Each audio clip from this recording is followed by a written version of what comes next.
si on avait eu la possibilité d'avoir des budgets comme on avait eu au début, on aurait peut-être continué à écrire. Vous aviez eu aussi pas mal de projets, mais qui sont avortés en cours de route. Il y en avait un notamment avec Louis de Funès. Vous l'aviez rencontré? On l'a rencontré.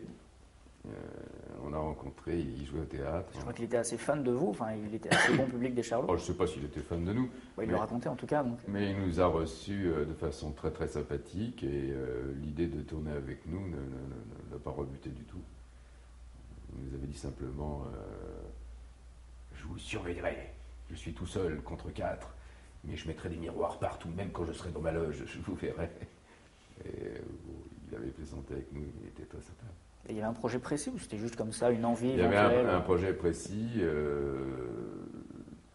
qui faisait partie d'ailleurs de la politique fechnerienne, c'est qu'il avait déjà en tête l'affiche et le titre, et il voulait que ça s'appelle Merci Patron. D'accord. Et il y avait un sujet quand même, malgré tout, au-delà du titre, d'accord, c'était juste le titre. Ça lui plaisait, qui est marqué de Funès, les Charlots dans Merci Patron. Merci Patron. Qui est inspiré de votre chanson ou de la chanson, après, voilà, la chanson existait déjà à l'époque. Ouais. Il y avait un autre projet aussi avec Bertrand Blier. Ah ça, voilà. Ça aurait pu être aussi quelque chose d'assez extraordinaire. C'est ça qui aurait pu complètement changer notre trajectoire. C'est qu'on avait passé de nombreuses soirées avec Bertrand, qu'on lui avait raconté toutes nos aventures de tournée. C'est quand même un monde très à part. Ouais. Et en plus, il y a le microcosme que représente un groupe. On ne vit pas comme les autres quand on est 5 ou 4, tout le temps collés les uns aux autres, en bagnole, dans les hôtels, sur scène.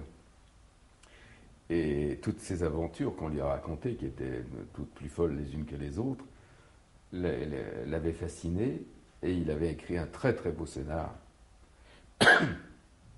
qui se terminait de façon dramatique, puisque je crois que le groupe se faisait flinguer à la fin dans une discothèque à coups de fusil à canoncier. On était plus proche d'Easy Rider que des Trois Mousquetaires. D'accord, oui. Et là, ça aurait pu prendre une tournure fabuleuse, c'est-à-dire prendre ce qu'on était vraiment, avec nos âges, et les intégrer dans une vie de gens marginaux. Et là, ça permettait énormément de choses. Et malheureusement, Christian Fechner, qui s'est fâché à cette époque-là,